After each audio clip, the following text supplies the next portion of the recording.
Hi, good evening, everyone. We're here at the UP Alumni Storytelling Session with two alumni, Scott and Scott, living in Melbourne. So we've got Maria Sereno, we call her Mia, and Benjamin Gloria Benjamin. Benjamin Gloria, we call him Ben. Um, Before we begin, I'd like to acknowledge the traditional custodians of the land on which we're streaming tonight. I'm streaming from the Bunurong and Wurundjeri Woi Wurrung peoples of the Eastern Kulin Nation, and I pay my respects to elders past, present, and emerging. And I extend that respect to any Aboriginal or Torres Strait Islander who might be joining us this evening. Thanks for joining us tonight, Maria and Ben, Mia and Ben. Thanks for having Yeah, us. thanks for having us. Thank you. So Mia is a senior product designer. She's working at Performio at the moment, and um, in her LinkedIn profile, she used to she stated that she's done design systems and they're awesome, and she believes that technology is a tool to make the world a more humane, just, and equitable place. And she's also done years of work with the judiciary and the legal sector. So we're going to start with Mia, and then we also welcome Ben. Benjamin is a current head of the Mammalian Protein Production and Expression Facility at Olivia Newton-John Cancer Research Institute in Melbourne. And he also holds a PhD in chemical engineering at Monash Uni. Aside from that, he's got a research fellow. He's a research fellow at Tokyo Institute of Technology, and on top of that, he's also a previous, he's got 2 degrees at the UP, University of the Philippines, one in chemical engineering and one in sugar technology.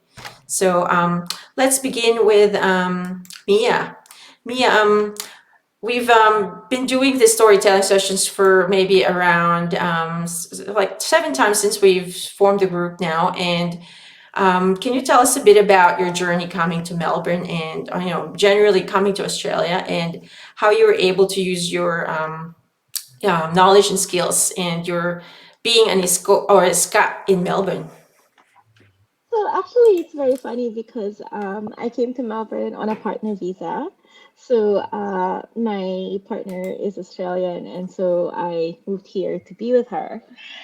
And then it was really funny because it was really difficult to get a job in my specialization. So I have a degree in economics, and I worked at the Philippine Supreme Court. But you know, it's kind of like a lot of people wouldn't look at you unless you had a an advanced degree from an Australian university.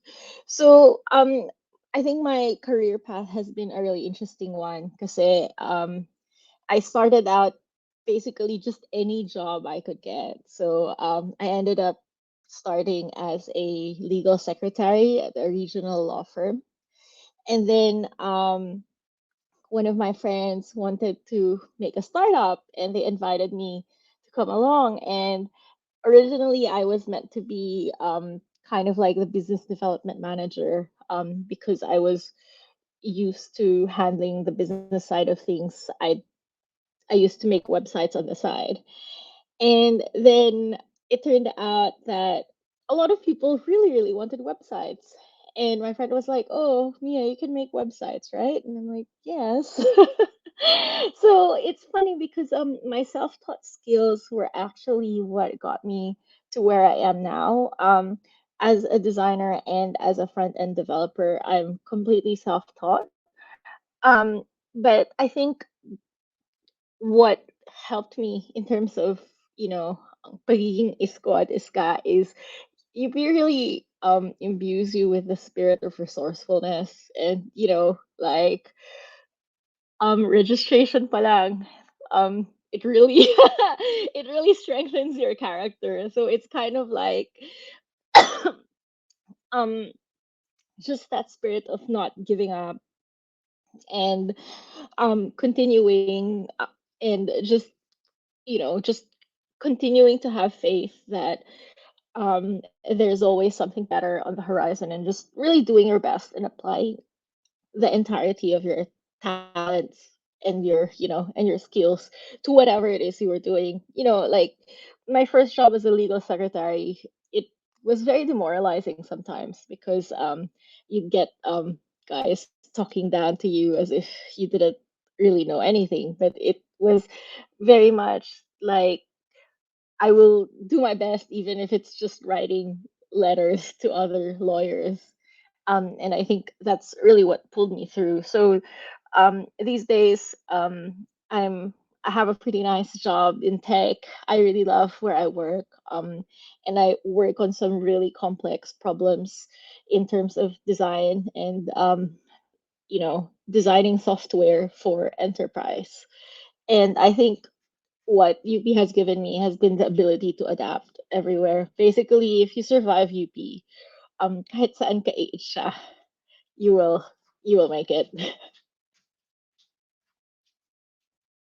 Let me just add myself here. Yeah. So how, when you were starting to get the hang of the kind of like the workplace culture that you've landed your when you landed your first job, how did you kind of adjust your yourself into it?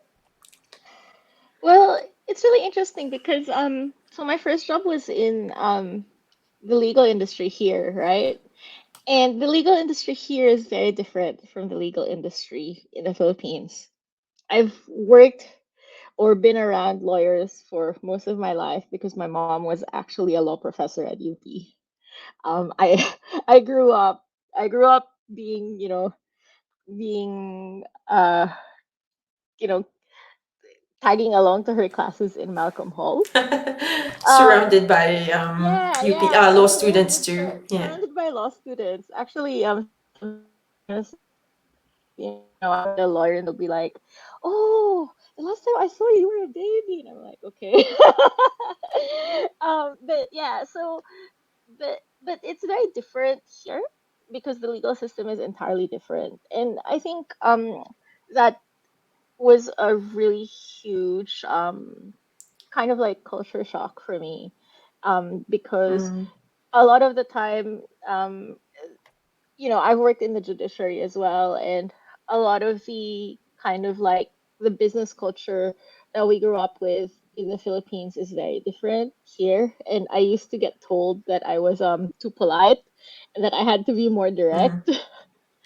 So that was really interesting, and just adapting to the different styles of communication of other people was it mm. was a challenge. I think when I landed in technology, it was a lot easier because I I I I hang around with geeks, so I know more people. I used to be in physics, so in the NIP. So Yeah. yeah, so So can you tell us a bit about yeah. your interest in that area and how it all Oh, blended in? It's like physics. you've got all these Yeah, it's interests, and weird. then I could design this for this particular industry. I could do this as well. So you can't be just one person. It's Yeah. like you're fitting yourself in different areas that you like. Yeah, it's kind of like I'm the kind of person who will just follow my interests. So what happened was when I applied to UP, I was actually the my first choice course was actually applied math. But in my last year of high school at Pisay, I really fell in love with physics. So I decided, Mm. okay, I'm going to go to physics. And everyone thought it was very weird, like because they said, but you're very bad at physics. As in, ilang beses na ako muntik ng, yeah, ilang beses na ako muntik ng bumagsak, and I was But very it bad is at a tough, math. like it's tough to begin Yeah. with. But if you can get in there while you're still at the Yeah. top. Yeah. Yeah. Well, it was really hard. It was really hard, but Mm. I think for me, it has always been a passion of mine, just because I think it's such a beautiful field. So Mm. I was in physics for 3.5 years, but then I burned out, so that was why I shifted to economics because my mentor was just like, you know, just graduate, and then you can think about your life, but just get a degree, any degree, it doesn't matter. And I'm like, okay. So I think in terms of my track record at UP, I'm very much far from the ideal student. but I do know that I had a lot of really good conversations and discussions with my professors in economics. I really loved talking with Dr. Dios. Um, and in physics, obviously, I have favorites. Sister Perry was, my favorite. He was my lab advisor as well. So yeah. Oh, that's good. And did you like? I'm interested to know, like, I know you've got this, like, most of the UP alumni that we've spoken to, they've got this spirit. You call it the Scat spirit or the Scot spirit. So they take it with them everywhere. And when you like came like settled in Australia, did you find out what, like, did you have to have like the social circle that you kind of like had to, really like, what do you call this, strengthen your being, I guess, that kind of Filipina slash migrant story that you Yeah. will survive in whatever field you go into. Yeah, yeah, I think that definitely was something that really kept me going for a very long time because yeah, it was a huge shock to my system, moving here, and then Mm, I left a pretty nice career in in the judiciary to come here, and suddenly it was kind of like starting from scratch. yeah, So it's kind of, you just have to really believe in your skills and be, absolutely, like, you refuse to give up. And I think that's kind of like something that I feel is very very UP is, no matter how tough the circumstance and how ridiculous and hard it is, we just don't give up. We just keep going. And it's even through sheer grit and determination, even if you're crying tears of blood, you will break through. Um, I remember in 2015, I was trying to apply to graphic designer jobs, and I wasn't having any luck. And thinking of me back then, there's no way I could have thought that I'd be in the job I'm in right now, doing the things I do. So, but I think it really is, just hard work, tuloy ka lang, and yeah, just and you kind of have to just. I think as a Filipino and as a migrant, you encounter a lot of like. You encounter a lot of racism. You encounter a lot of people who will underestimate you and who won't value your mm, skills. And so you have to kind of, every time that someone does that or says that to you, it mm, has to be something that doesn't discourage you, but you have to make it strengthens um you. yeah, yeah, it Yeah. has to strengthen you. It will make you Mm, stronger, and you kind of like just say, oh well, this guy doesn't think I can add or do math right, so I'm gonna show him, and that yeah, kind of thing. yeah, prove them Yeah, wrong. yeah, Yeah. absolutely, yeah, Mm. yeah, No, yeah, thanks, Mia. We'd like you to stick around. We'll move to Ben for now, and then we'll come back and see you again. sure. All right, now we're turning into Ben. Ben is the current head of the, as I've mentioned earlier, the Mammalian Protein Production and Expression Facility at Olivia Newton-John Cancer Research. It's a long title of a company, but yeah, can we call you Kuya Ben? Yeah, Yeah, that's or Tito fine. Ben. um, yeah, so yeah, can you tell us a bit about your journey? And I know you've been here for now, or how long now? 30, almost 35 years. So that's quite a, like, It's a more than lifetime 20. for, Yeah, yeah, a long time. to be Yeah, exactly. yeah. So Speaking yeah, your age as we well. like Anyway, yes. So I came here on a skilled migrant, and I was working at La Tondena at that time. So is as that you can imagine, what is it? What's the company? Is that like alcohol company? La Tondena, No, La Tondena, I can't the remember what makers of it is. gin. Yeah, that's Yeah, it. Yeah, it's yeah. just the makers of gin, Oh, Ginebra San Miguel. oh, yeah, San Yeah, Miguel. so Mm. and I had a good life, a good job. So I had difficulty in terms of deciding whether I should go ahead with Mm. the migration, and I had to yeah to go because I was given 2 years to migrate, basically to enter Australia, and I had to do it until the last day of the 2 years because I had difficulty leaving my job at that time and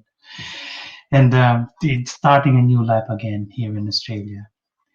And Did you have your family with you when you first came? it's just by myself, Uh, and I had $500 in my pocket at that time, and that's big. it's the That's big second. for the time. No, I know. It's not a Yeah, lot. everything Yeah. included there. I got $500, and when I arrived, well, reality sinks in. I can't find a job, so I had to move from Brisbane. I went to Brisbane. I went to New South Wales looking for a job. Can't find a job, so I went to Melbourne to go see my professor friend who's at Monash, and fortunately he's got money for a scholarship, and I applied for a scholarship at Monash to do a PhD in. Fortunately, at that time, the only topic that he could give me was on mathematical modeling of heavy metals uptake in in microbial in microorganisms. So, and that wasn't my field back in the Philippines. My field was fermentation technology because I worked at as a member of this distillery management group in Latondenia. So I went out and seek support from other research institutions, and I found one at CSIRO. So I went there and talked to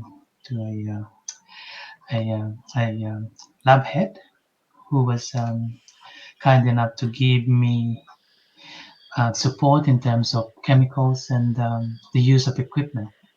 So I was able to pursue my interest, which is fermentation, and from that time on, I was able to apply my experience in the Philippines Mm. and was able to finish my lab work in just 2 years. And before I finished my PhD, I was fortunate enough to get a scientist position at Thermo Scientific. And yeah, from that time on, I was able to move to other institutions and now I'm at that Olivia Newton-John looking after the production facility. And yeah, interestingly, we have similar experience and experience with Mia Mm. in terms of having difficulty finding your place in a new country, and you just have to keep on working and keep on trying hard to be able to find your place, your right place. I think for you, It's Ben, it's like hard. it's great that you've got all these contacts, that you've got the chance to get in touch with these people that you know, Yeah. and they may or may not have the right job for you, but you got the chance to, Mm. yeah, think about, oh Yeah, yeah, I that's could, not, yeah. that's whether it's something that you'd like to do or not. Yeah. And yeah, interestingly, this a lot of bad experiences when during the course of seeking your place. Mm. You have this at one point when I approached a professor in one of the known universities, he said, "I have no money, no money." As soon as he see, okay, you have to keep on trying and yeah, until Yeah. you find I your think place. that's where the ISCO spirit is. No money, Hmm. no problem. You move on. Yeah, you keep doing, you keep trying, and until you find, the right way, because that's what the university, I feel personally, that's what the universities really taught us, is you start from nothing, and talk to people, and you find the right path, and until you get there, which is kind of like what you've done. Yeah, yeah, And when did you got your family, sometime after you got the job, or how long yeah. did it take you? Um, I was just about when I was finishing my PhD, I got my family, and That's interestingly, fantastic. my wife is also from UP, so Uh-huh. yeah. Yeah, fantastic. Yeah, that's great. Um, what's your, kind of like, I know you've touched a little bit. What advice would you give to people who are, planning or thinking or even contemplating whether they should be in Melbourne or Australia? I think the one thing that I notice is same with me is, even though, because I was at, well, San Miguel is a well known Yeah, truck company in the Philippines and in the whole world. But globally. even, Yeah.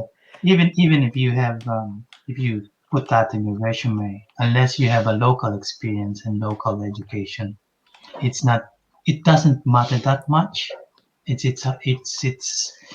that's the reality. And another thing is, if you need to learn the local lingo in terms of, when you speak to people, and when you do your job interviews, and yeah, you need to have that mentality in terms of how you approach things. Yeah, I think that's, one of the kind of hurdles, if not a challenge, to get the hang of how not just the accent, but the local language, what people actually mean if they say something like if they say, don't worry about it, or no worries. Does that mean, no, I don't have to do it? Or, Yeah, simple things like that matter. And, getting the feel of how things work around, let's say if you're invited in a meeting room, what you should do, those simple cues, it's hard to know until you actually get that experience, and if you're taught by people who have been there before. And I think that's kind of like hard for a lot of us who came from, like, from migrant countries, that who hasn't got that knowledge and experience before coming. So that's one of the things that we figured, is like having a mentor who's, whether or not they come from UP, as if the Filipino, community would have potentially some people who will offer their advice and support, which I feel like it's not as strong yet. But yeah, we try to get that, I guess, avenue to, yeah, come to us and express yourself in a in a, more open way. So, but yeah, that's wonderful, Ben. Thank you for, sharing your story and journey with us. And yeah, having your family come here and settled, and, like, I think, the next generation would be like guess different from what you've been through. yeah. um I'm gonna add Maria again. Mia, do you have any other, advice to people, who might be watching this tonight or later? I think the one last advice is in terms of, when you write resumes, you need to be able to write it the Aussie way or the Australian way, wherein, yeah, there's a Yeah. special, yeah, it matters a lot in terms of, Yes, no, for sure. There's, like, resources you can do, like, online, whether it's a professional, mm, like, recruitment agency that you use. But because we've got so much, it's a minefield there out there when you Google something and you find all these resources. You got to cater it to, I guess, the right industry and area that you want to apply for. And I think in the that's word key. that If you can get someone who's got that experience to look into your mm, resume properly, and in speaking in that language, that's, a lot more helpful. What about you, Mia? Do you have any other advice to people who might be watching it later? Well, actually, what you said about mentorship really struck a chord with me because I've kind of volunteered as a design mentor to help new designers who've just finished a design course, with their job questions and helping them with their applications, reviewing their portfolio. And I think definitely if you can find a mentor, um, that's going to help you a lot because not Mhm. only is it gonna give you the information that you need for like looking at your resume and showing you Mm, what info you should emphasize, but it will also give you a lot more confidence because I think it's really easy to because everything is unfamiliar. It's really easy to be very unsure about what your skills are and how you measure up against the competition and where you stack up. But if Mm. you have a mentor, they can talk you through that and they can say, actually, you did really good work here. They can help you identify your strengths. Yeah. And I think that makes for a lot. No, that's exactly true. Yeah. And yeah, the key is to keep looking for the right people to help you connect with as well, and Yeah. get you to that foot in the door scenario, and then you can go from there and fly wherever you want to go. But yeah, it's a journey, isn't it? Like we all still evolving, we're still looking for that right path that we are in, and even if you're like been in your job for like 10, 12 years or more, you're still like, yeah, I'm still learning. I'm still getting to that stage where, I'm not fully across everything, but I'm still learning a lot. So mm, yeah, I think that's the UP spirit too. We just, you know, like looking for things that will challenge us. And I think that's very important for us to grow into the next, career or whatever we want to go into. Um, well, I think, yeah, thank you for your time tonight. It's been great talking to you both, and we'll have future sessions with people who are from different areas in industry. So this is our seventh for since we started, and yeah, hope to see you again. So good night, everyone. Yeah, thanks please for having me. follow Ben and Maria in LinkedIn if you haven't yet, and also in our Facebook group, Isko at Iskasa Melbourne. Have a good night. Bye You bye. too. Thank you. Good Thanks, night. everyone. Bye.